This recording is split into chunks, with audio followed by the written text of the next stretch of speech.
Imagine waking up to find your hometown no longer your country, your school books foreign, your language frowned upon, your flag gone. For millions of Hungarians in 1920, this wasn't imagination, it was the Treaty of Trianon.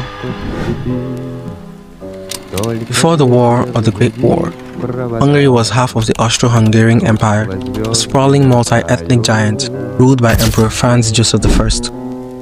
The Kingdom of Hungary, though bound in dual monarchy with Austria since 1867, retained its own parliament and administrative structure. Hungary covered about 325,000 square kilometers into over 20 million people, including Slovaks, Romanians, Croats, Serbs, Germans, and Jews. It wasn't a harmonious mix, but it was a diverse empire holding together. Then came World War I, and with it, the fall. The war ended in 1918. Austria-Hungary was no more, and Hungary stood alone, battered and isolated. The Allies, seeking to reward their supporters and redraw Europe, summoned Hungarian representatives to the Grand Trianon Palace in Versailles. On June 4, 1920, Hungary signed the Treaty of Trianon. The loss was catastrophic, from 325,000 kilometers squared to just 93,000 kilometers. 64% of its population was gone. Over 3 million ethnic Hungarians stranded in foreign lands, and Romania received Transylvania and parts of the Banat, while Czechoslovakia took Slovakia and Ruthenia. Yugoslavia gained Croatia, Slavonia, and Vojvodina. Hungary was left landlocked, impoverished, and humiliated. Admiral Miklos Horthy, a conservative naval officer, became regent of the Kingdom of Hungary in a landlocked country with no king and no coast.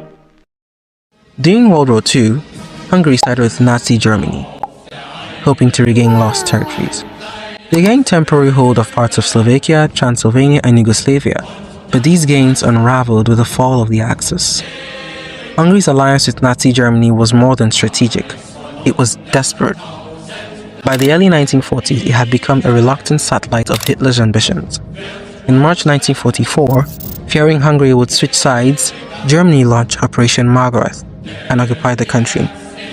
Hungarian Jews were at the mercy of the Schutzstaffel, and over 400,000 were deported to Auschwitz in just 8 weeks. By 1945, the Red Army had arrived. The siege of Budapest pushed out the Germans, but Soviet boots replaced them.